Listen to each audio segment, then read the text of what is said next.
Ibu bapak saudara yang Tuhan Yesus kasihi, ketika kita menghadapi persoalan dalam hidup ini silih berganti, dan baik itu persoalan yang terjadi oleh karena kesalahan kita sendiri maupun oleh karena kesalahan orang lain, seringkali kita tidak fokus pada penyebab tetapi pada akibat. Kita fokus pada apa yang sedang kita alami.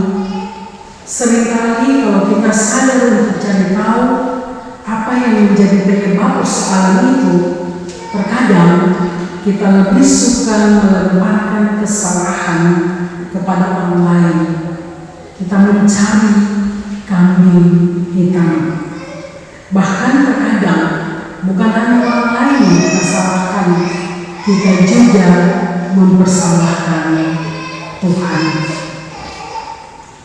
Kalau persoalan datang dan kita merasa sangat berat, karena kita rasa Tuhan ada di mana? Kita bertanya, Tuhan ada di mana? Kenapa Tuhan tolong orang lain, Tuhan sudah tolong kita?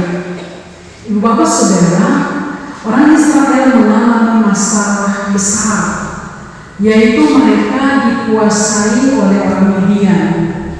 Mereka sering diserang oleh orang Midian. Mereka sampai tidak tinggal di perkemahan karena takut kepada orang Midian.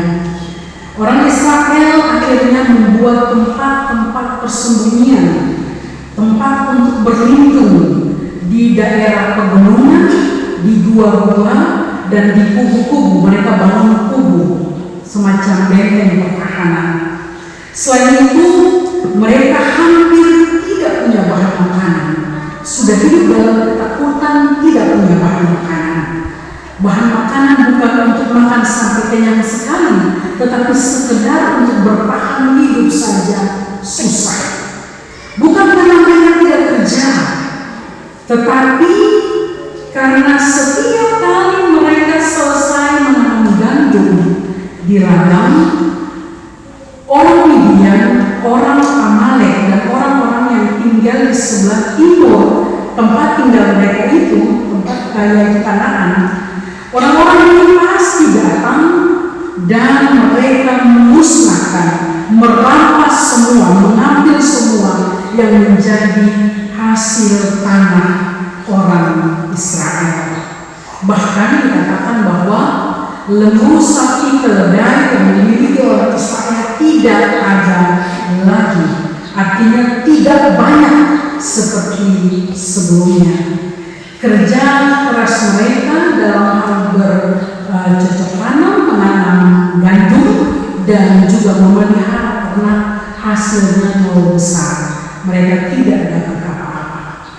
Bukan hanya satu hari, tetapi tidak punya makanan ini bergantung apa terjadi dalam waktu satu kali musim tanam. Bukan hanya 1 tahun, tetapi 7 tahun lamanya. Kita yang menjalani masa corona dari tahun 2020 sampai 2021, 1 tahun lebih menuju 2 tahun saja, kita sudah setengah mati. Ini 7 tahun. 7 tahun yang berat mereka mengalami itu. Pastinya mereka kelaparan. Mereka tidak punya binatang untuk dimakan maupun untuk mempersembahkan korban. Saya kira saya membayangkan orang Israel ini pasti bukan hanya takut, bukan hanya lapar, tapi juga marah, jengkel terhadap orang Midian, sekaligus merasa bahwa dulu kamu sering dengar orang tua bercerita bahwa Tuhan memelihara dengan hebat. Kenapa sekarang kamu sudah alami itu? Dan itu membuat mereka bertanya tentang di manakah Tuhan. Saya kira apa yang dialami orang Israel ini sama mungkin seperti Mama Nawan. Habis tanam sayur di bedeng di kebun sana, dilelangi, suruh jaga baik-baik, rawat baik-baik, kasih pupuk, rumput siram pagi dan sore,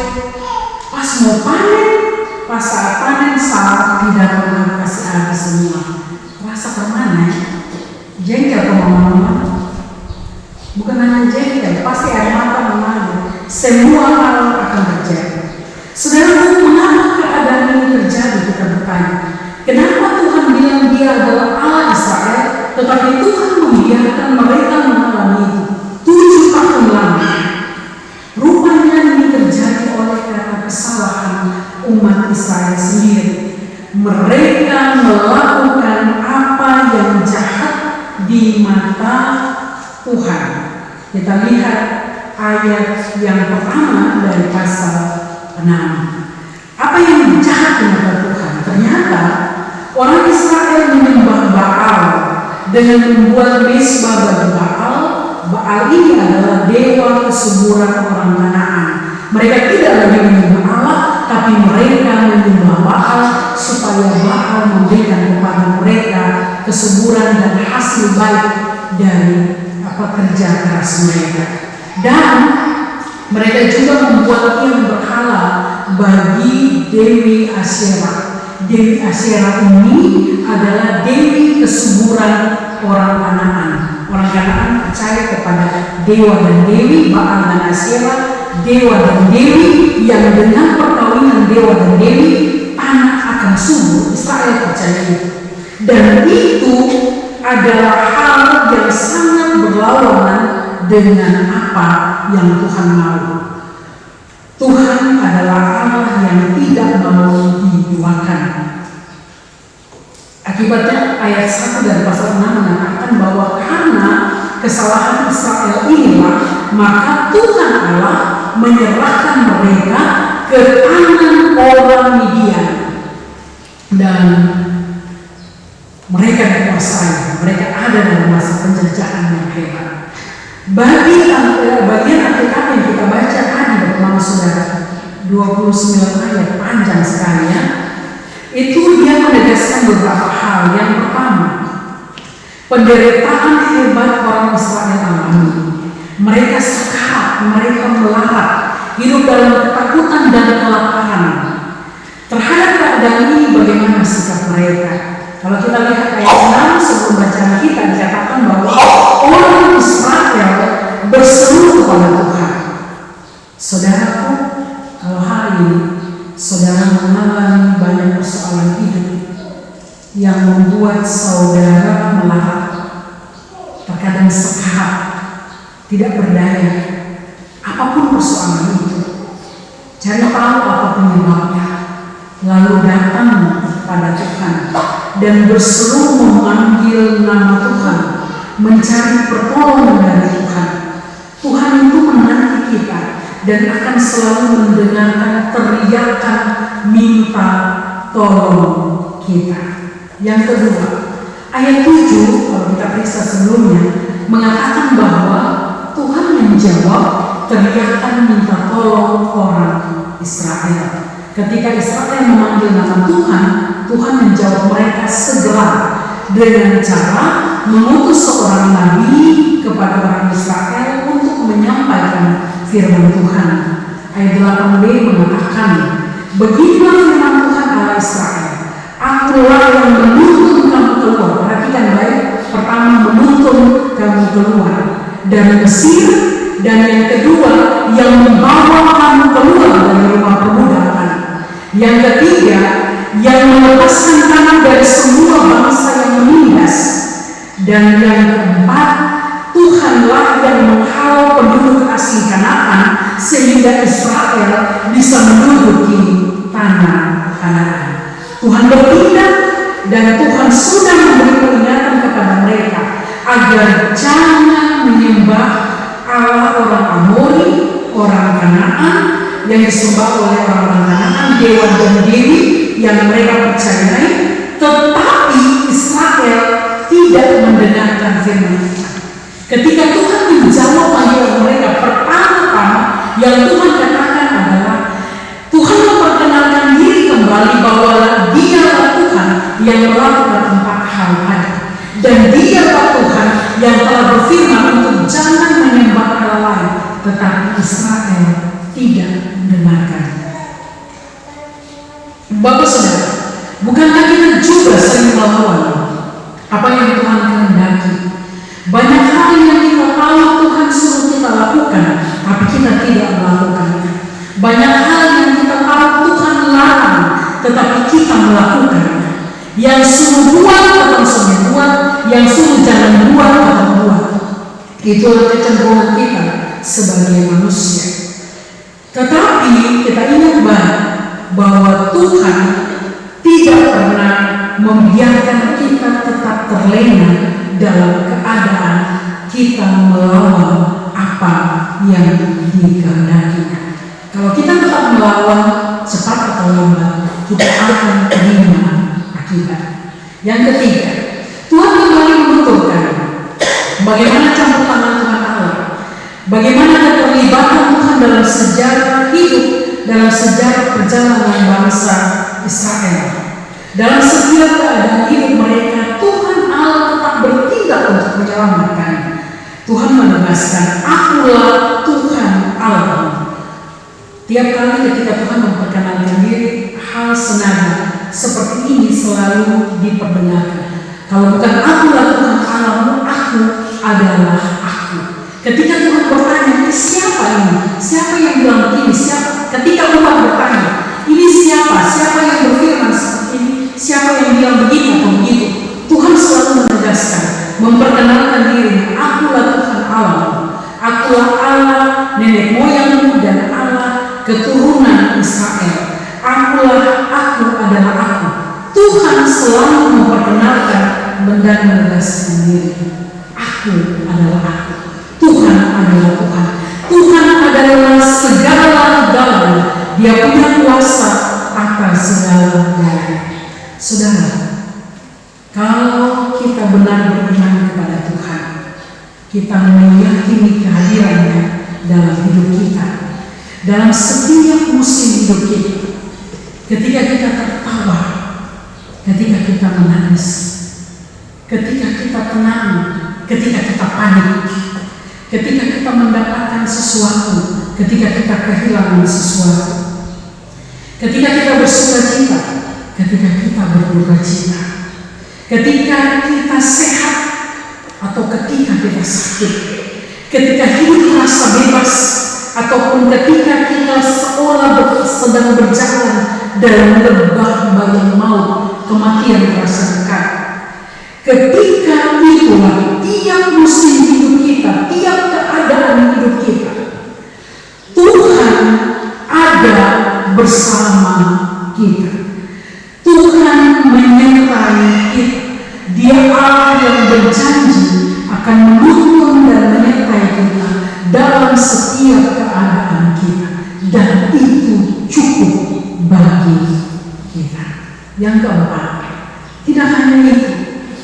Ketika Tuhan menegaskan siapa diri, Tuhan mengutus seorang malaikatnya untuk datang ke pohon terbangkin di Ofra milik Yoas orang Abisa, salah satu kaum yang paling kecil dari suku Manase. Suku Manase itu suku yang kecil dari 12 suku Israel. Suku Manase ini salah satu kaum keluarga yang ada dalam suku Manase ini adalah orang Abisa, suku Abisa, dan salah seorang yang paling kecil dari kaum keturunan orang Abisa adalah Gideon, bapaknya Yoas. Di sini dikatakan bahwa ketika Tuhan datang, Gideon anak Yoas sedang mengirik gandum di sebuah tempat pemerasan anggur.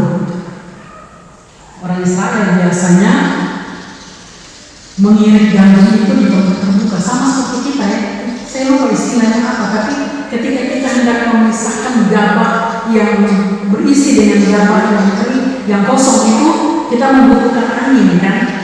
Ada yang orang begini pegang itu gabah yang sudah dipisahkan dari helai-helai, dan angin tiup yang ringan akan terbuang, yang berat akan jatuh di tempat. Itu yang dikatakan mengirik. Mengirik itu harus dilakukan di tempat terbuka yang butuh angin. Tetapi dikatakan bahwa Gideon mengirik gandum di tempat pemerasan anggur, tempat yang tersembunyi. Kenapa itu terjadi? Pembacaan kita mengatakan bahwa dia bekerja dengan bersembunyi supaya orang ideal tidak menemukan dia dan merampas hasil kerjanya. Saudaraku,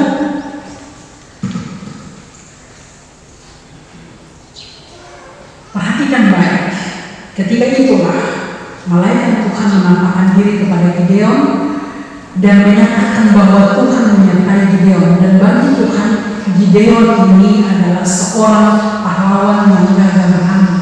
Perhatikan baik, seorang petani sedang bekerja, tetapi Tuhan datang dan bertemu dia. Seorang dari kaum yang paling kecil, bahkan di tengah keluarganya dia yang paling muda, tetapi Tuhan datang kepada dia. Dan ketika Tuhan bilang begitu, malaikat Tuhan berkata apa yang Tuhan sampaikan kepada Gideon. Gideon bilang apa? Pembacaan kita pada dalam bahasa Kupang dalam ini ayat 13. Ai Tuhan, ai dia kepada malaikat. Ai Tuhan, kalau Tuhan benar-benar menyertai ketongan, kenapa kau alami semua penderitaan panjang?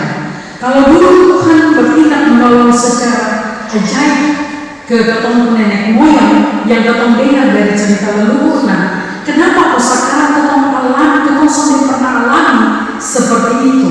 Kenapa ketong sudah pernah alami Tuhan punya perbuatan ajaib?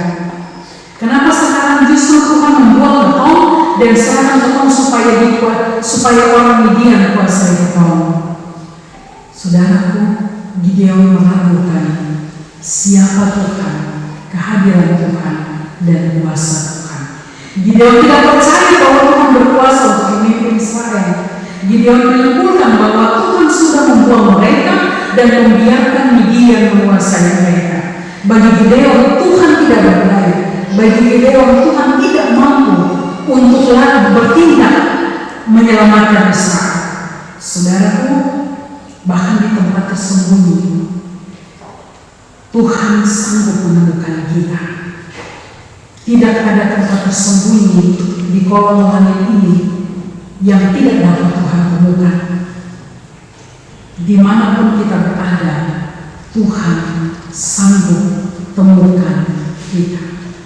Ketika kita bergumul dengan kehidupan, supaya hidup kita bisa berlanjut, ketika kita bergumul dengan dosa dan kita merasa bersalah, di tempat yang tersembunyi sekalipun, selagi kita masih ada di kolong langit ini, Tuhan sanggup menemukan kita, sama seperti Tuhan menemukan Gideon di tempat bekerja yang tersembunyi.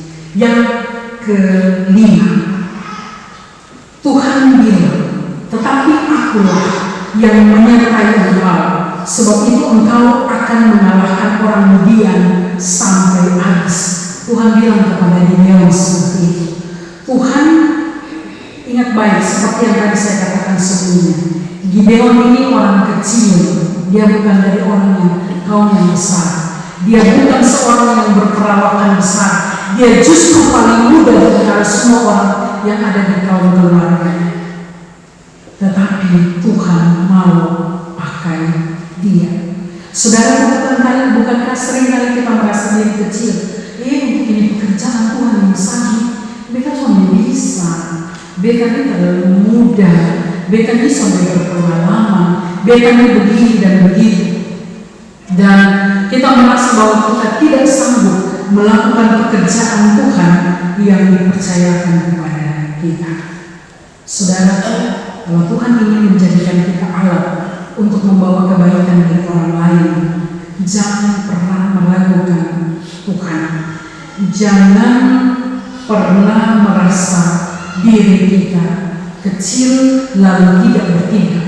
Bahwa kita sadar kita terbatas, tapi kita mau memberi diri. Ketika itulah kuasa Tuhan yang tak terbatas akan memimpin kita untuk melakukan pekerjaan-pekerjaan besar dalam kehendak. Yang terakhir, Gideon menjawab, jika benar Tuhan memberi kasih karunia kepada Gideon untuk melakukan pekerjaan besar itu, jikalau benar Tuhan sendiri yang berbicara, Tuhan sendiri yang berfirman, maka Gideon minta tanda. Malaikat Tuhan itu, dia bilang, malaikat Tuhan itu tidak boleh jalan, dia harus tetap ada di situ sampai setelah Gideon mempersembahkan korban persembahannya, yaitu seekor apa tadi dikatakan, seekor anak kambing dan roti yang tidak beragi. Malaikat harus tetap ada di situ dan malaikat bilang, aku tetap di sini. Saudaraku, dan kalau kita perhatikan ayat-ayat sebelumnya, setiap kali Gideon akan melakukan apa yang Tuhan perintahkan dalam rangka merobohkan mesbah Baal dan tiang berhala Dewi Asyera, dan saat akan menyelamatkan kaum Israel, Gideon selalu meminta tanda dari Tuhan. Ini karena dia tidak yakin, dia ragu apakah Tuhan benar-benar Tuhan yang telah berfirman kepada dia, Tuhan yang disembah oleh leluhurnya, dan Tuhan yang berjanji akan memelihara mereka. Apakah dia benar-benar Tuhan dan firman-Nya itu nyata atau tidak, dan janjinya itu akan menjadi nyata atau tidak. Sikap ragu, sikap tidak percaya juga ada pada orang yang dipilih oleh Tuhan dan diutus serta disertai oleh Tuhan. Bukan karena kuasa Tuhan terbatas, bukan karena janji Tuhan tidak terlaksana, tetapi oleh karena kekuatan kemanusiaan kita ini juga besar, dan itu seringkali menguasai kita. Seringkali kita ragu bahwa Tuhan tidak akan menolong kita. Kadang juga kita tanya, tahu betul Tuhan anak kesonnya? Kita buat ini maka tahu betul Tuhan tolong kesonnya. Bapak saudara, saya benar-benar menyaksikan betapa Tuhan yang namanya saya beritakan pagi ini menyatakan kuasanya dengan luar biasa. Dan peristiwa itu tadi pertama kali kita alami, saya kira ada dalam pengetahuan. Saya yakin ada dalam pengetahuan. Kita perhatikan baik. Nah, seperti ini kita tadi bilang apa?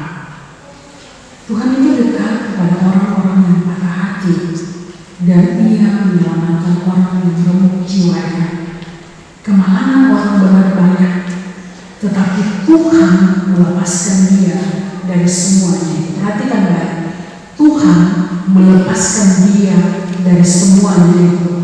Ia melindungi segala tulangnya, tidak ada satupun yang patah. Mama saudara, anak kecil tadi, Fajar ya namanya. Fajar nama? Ya, Fajar. Kakinya terselip di antara bangku yang kita duduk, ada jarak.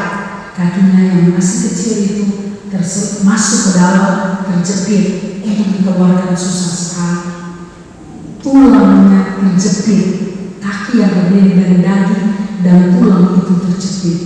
Ketika pertolongan datang, kayu, salah satu kayu tempat duduk itu dicabut, tulangnya dikeluarkan, kakinya dikeluarkan. Anak ini diam, padahal tadi dia panik dan menangis. Dia langsung diam. Saya secara pribadi langsung merasa benar, inilah yang mau dikatakan Tuhan. Dia benar-benar Allah yang melindungi setiap anak-anaknya. Siapapun dia, orang besar, orang kecil, anak, orang dewasa, anak yang masih, siapapun berharga di matanya, dan dia Tuhan yang membela hidup setiap kita. Tidak ada yang tidak dibela. Kita yang sudah mengikuti dan kita yang masih kecil, kita semua dibela oleh Tuhan, melindungi segala tulang kita. Tidak ada satupun yang patah. Luar biasa Tuhan. Saudara, itulah Tuhan kita. Tuhan yang kita sembah. Jangan pernah meragukan kuasa dan kemurahan Tuhan. Terkadang saudara, ketika kita mengalami pergumulan yang besar, kita merasa Tuhan meninggalkan kita. Tetapi kalau kita duduk dengan tenang di hadapan Tuhan, tiap kali kita akan mengaminkan, oh betul deh, beta alami ini yang besar. Tapi Tuhan kalau beta dengan cara begini, Tuhan kirim orang ini, Tuhan kasih beta hikmat untuk bisa bikin begini atau begitu. Dan apa yang menjadi persoalan terselesaikan. Dalam setiap persoalan hidup kita, percaya bahwa pimpinan Tuhan kita, Dia tidak akan pernah meninggalkan kita. Kekuatannya tetap bagi kita, asal kita jangan jauh dari hadapan. Tetaplah hidup di hadapan Tuhan dan merasakan betapa Tuhan kita itu Allah yang luar biasa. Sebut saja apa yang menjadi persoalan saudara hari ini. Sebut saja apa yang menjadi pergumulan penderitaan saudara hari ini. Kiranya 20 menit khotbah hari ini melalui kita untuk memahami bahwa Tuhan tidak kita lihat dengan mata, tapi kita rasakan pertolongannya detik demi detik dalam hidup kita. Pimpinannya tetap tidak berubah apapun yang terjadi. Meski boleh berganti, keadaan boleh berubah, orang boleh datang dan meninggalkan kita, tetapi Tuhan Allah kita tidak pernah meninggalkan kita. Amin.